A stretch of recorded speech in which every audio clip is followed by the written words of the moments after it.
All right. Hi, everyone. Back with another episode. Okay, I shouldn't call it an episode. Okay, back with another video.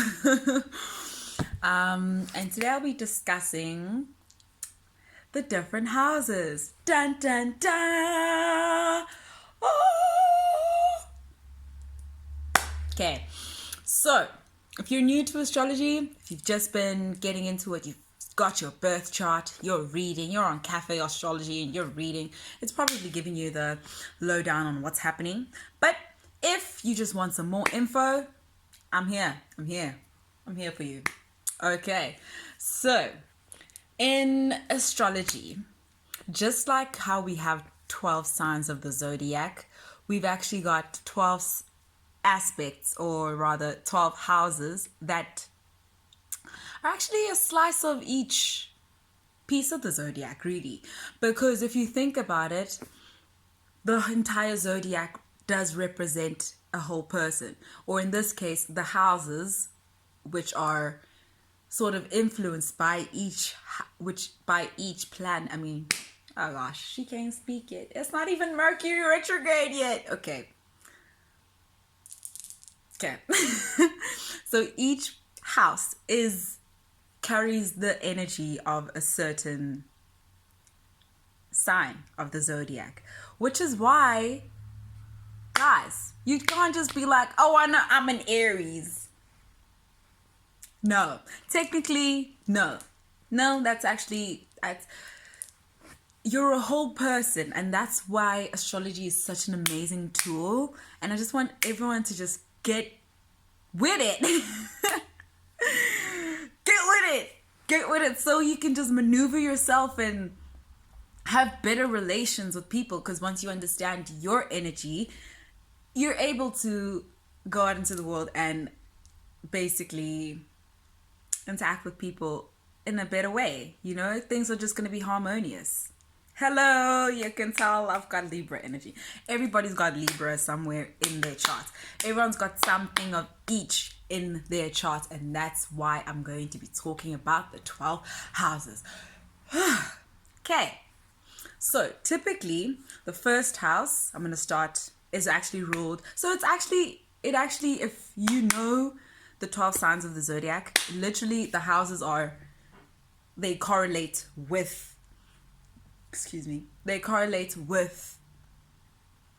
each in the energy, the main imprint energy of the zodiac. So okay, starting off with Aries, we've got, if Aries is considered sort of like paves or gives like energy to the first house. So if you've got a lot of planets in the first house, it's really just about developing yourself in that, whatever, through those planets. Say you have Mars in the first house, okay, but then also that's the thing, okay, I'm just giving you guys a breakdown. If you want to go in depth, we can go in depth, but that's going to be in another video.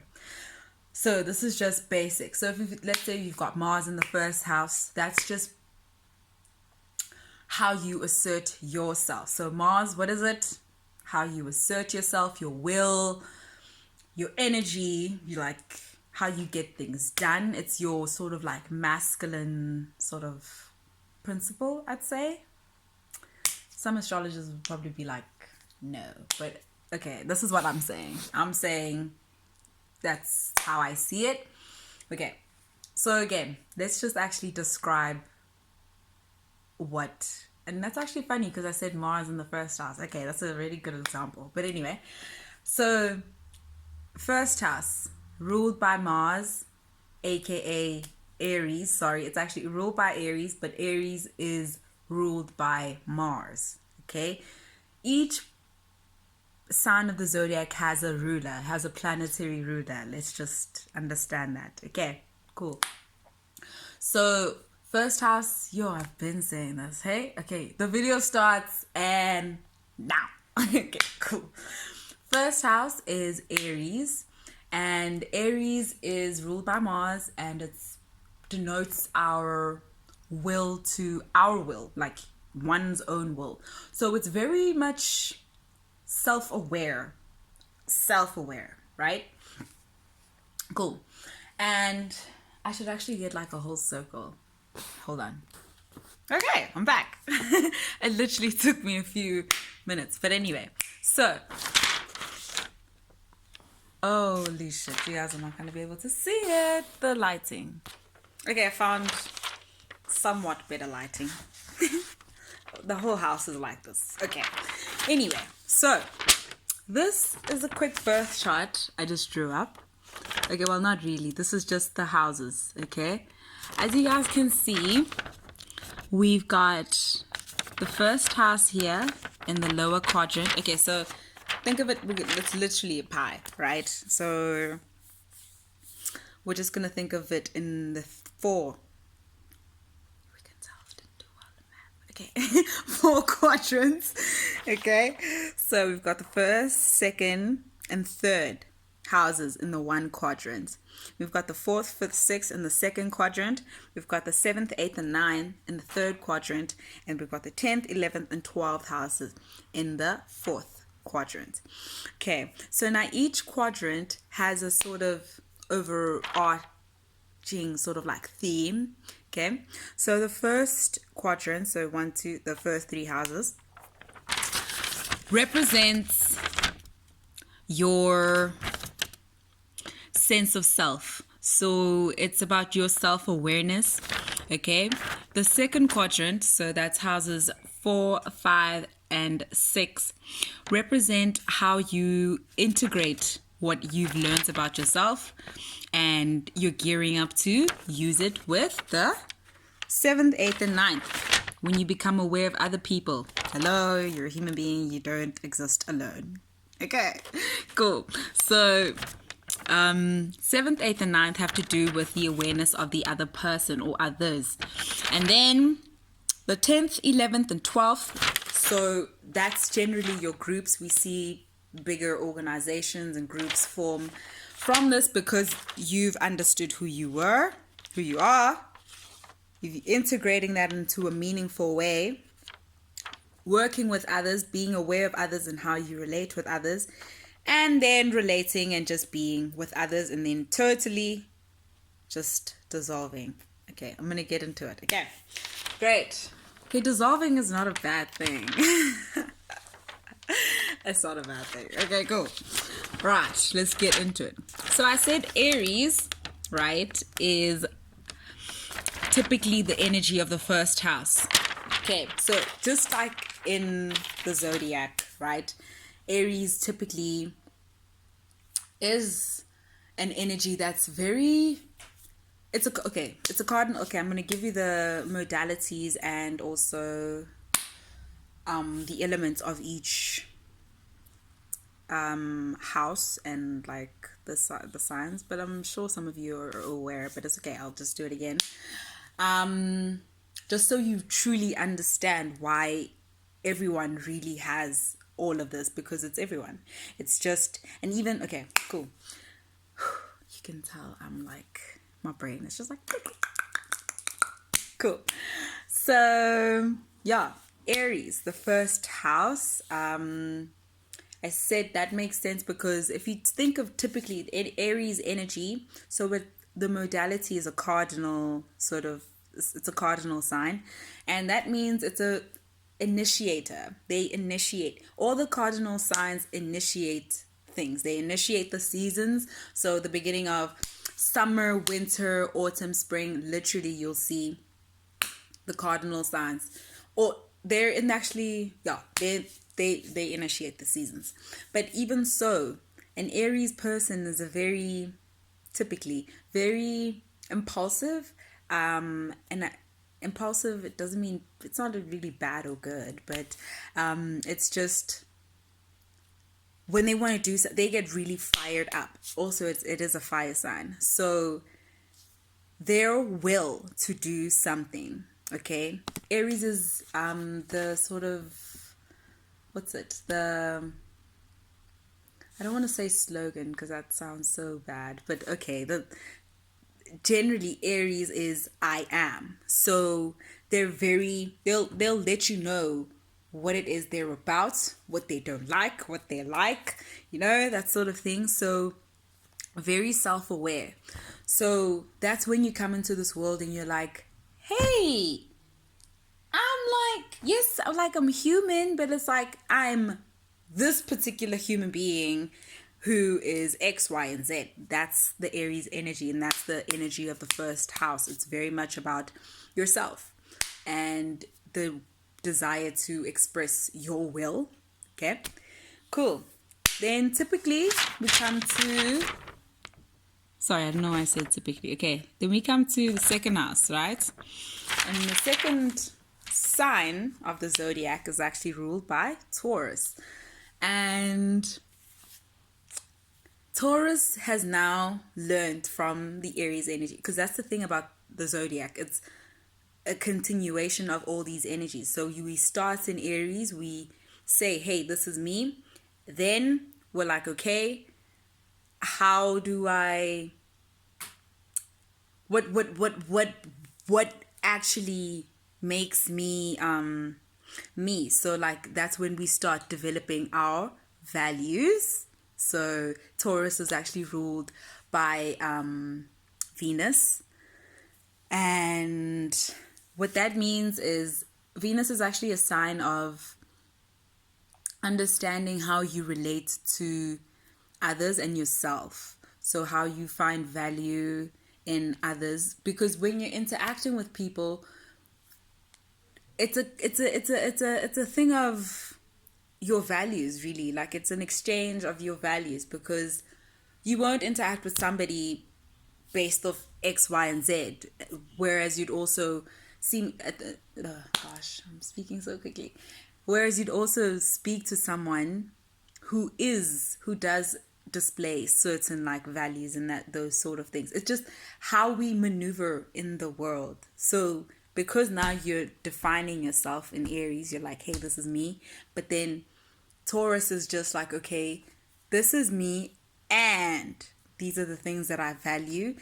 And by that sort of like standard, that's when we understand how we would like to receive and also give love.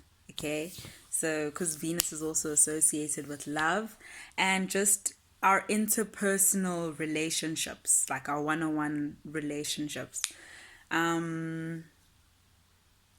It's a bit different from the 7th house. I'm going to get there. Okay, so then we get to the 3rd house, which is Gemini. So we see this whole first quadrant is associated with your sense of self. So your sense of self depends on who you think you are based on the values that you have subscribed to, either consciously or unconsciously. And the 3rd house is your communication. Gemini. Listen, if you have any Gemini dominant people rather, around you, or you've experienced them, you'll know chatterboxes will not fail to tell you what's on their mind. But okay, I'm being very stereotypical. But at the same time, it is the house of communication. It's the house of communication. It's the house of short distance travel. So where you need to go on a daily basis, it's just that whole moving. You're constantly moving, constantly engaging with people, exchanging ideas. In modern astrology, it's also associated with the media, because media is where we, based off first, second houses, we know who we are, and then we start sharing on social media. Just media, we just start sharing all of our thoughts, but it's based off what? Literally first and second house, essentially. Cool. But then it gets deeper, because we then move from your sense of self, because you realize, well, you're not an island. Okay, you're not an island. You have to exist with people. And who are the first people you exist with? Your family, which is bringing us to the 4th house. Okay, so your 4th house is in the 2nd quadrant over there. And that's typically ruled by Cancer, sense of home. If you think of Cancerians based normally, they're very they have a strong sort of attachment to tradition. Tradition being like your ancestral sort of like lineage, your family values, and just things that happen in childhood with a lot of cancer people tends to have a really significant impact on them. But I mean, this is everybody. So everybody has a fourth house. I mean, everybody has a sense of childhood and how it was shaped also is actually, we all know it's very impactful on how we grow, because we've got the first, second, third, right? We develop that, but also we use all of that in tandem with like in growing up. So that's shaped by like how we are growing up. Okay. So yeah, it represents, the fourth house represents, like I said, your family, childhood, traditions, and it's also your private world, like your inside, like just, it's very private. It's a very private energy. It's not something someone can like typically see when they first meet you. It's when they get to know you, it's like, oh, okay, I see. And that's also the thing. I'm going to get to this beautiful point when I'm done. Okay. Moving on, we then get to the fifth house. All right. Which is ruled by Leo. Leo, what do we think about Leo? Very expressive, very creative sort of energy. And then we're moving from, okay, you know yourself, you know your values, how you communicate, and you're being shaped by your environment, your immediate environment growing up, that sort of thing. And then you're expressing yourself, because that's what a human being is. I mean, we're here to also express ourselves, you know, and these are the things that you like to do, the things that you enjoy doing as a pastime, maybe as a hobby. It actually also rules, like in modern astrology, it also rules children. So like, yeah. So how you would become a parent, but based on how I guess you were parented, but not typically, not always the case, but it's actually always just like the opposite, because it's like, oh, okay, I was brought up like this, so like you tend to bring up your children differently. Not always the case though. But yeah. So yeah, it's a house of fun. It's also the house of romance, like your flings, your sort of like hookups, the people that you date. That's what I'm talking about. Because now you've gathered all of this stuff about yourself and you're like, ooh, great, let me connect with a human being. Yay. And it's lovely. And you, typically it's lovely, you know. It should be lovely.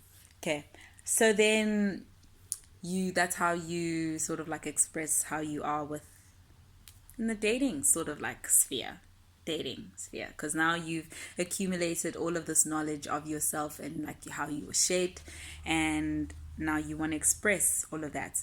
And when you express all of that, you find someone who's just like, oh my gosh, that's so amazing, I like that, I want to know more. And then you guys date. Great. Then we get to the sixth house, which is ruled by Virgo. Okay. And Virgo is actually then, this house was actually considered the house of work and the house of service. So how you then use all of the things that you like doing, aka your talents, so the things that you realize you were good at in the fifth house, and how you utilize that for others. Okay, so see how we're like literally, we're moving from a place of this is who I am, and it's like, yes, this is your will, I'm gonna express myself, and like Leo. And then it's like, how are you going to use that for the betterment of everybody, so to speak? And that's what Virgo is about, the house of service. And This is how you relate. This is also your daily sort of like routines, what you do on a daily day-to-day basis. Because again, we're human beings, we live together in society. So this is how we work. Your relationships at work and the type of work that you do. Okay? Cool. Then we're moving into the third quadrant, which is now the recognition of the other.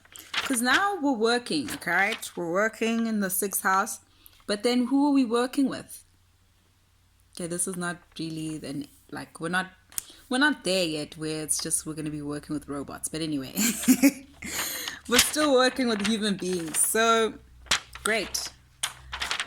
We now find our vocation in the sixth house, but also now moving into the seventh house, which is ruled by Libra. So Libra is the house of, or rather, the seventh house is your house of relationships, relations. It's about you and the other constantly engaging.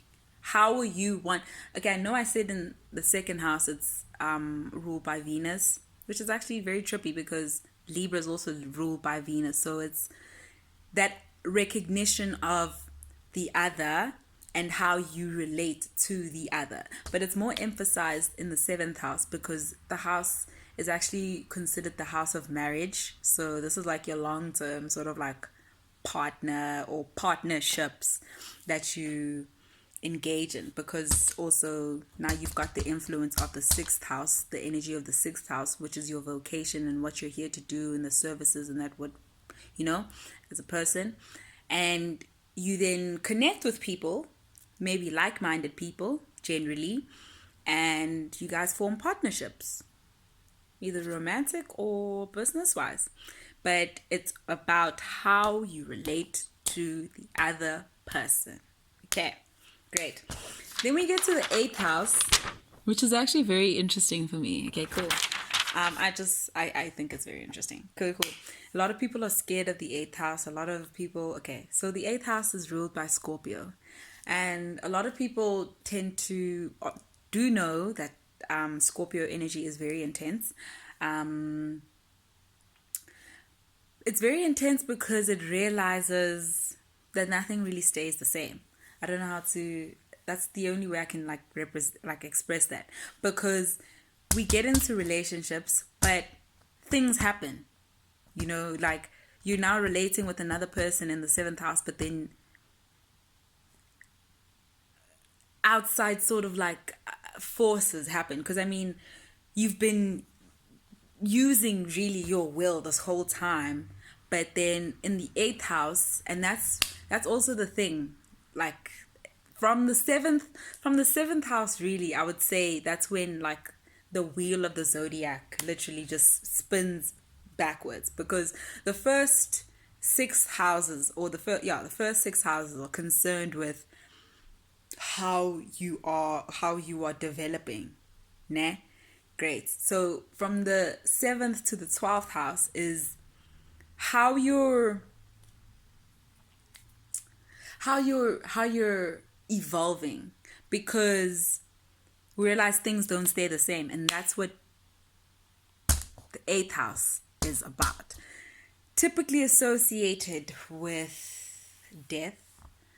And it's that's the thing. Like I said, Scorpio is associated with that because Scorpio is co-ruled by two planets. It's ruled by Mars, but most importantly, it's ruled by Pluto. And Pluto is literally the planet that's associated with transformation, death, rebirth, that sort of thing. And it's also got to do with the occult, so things that are not seen, And that's the thing about the first few signs of the zodiac. It's very much concerned with the material plane. So this 3D world that we're living in, right? Because what happens when we get into relationships, 7th house, with the other, that sort of thing, things happen.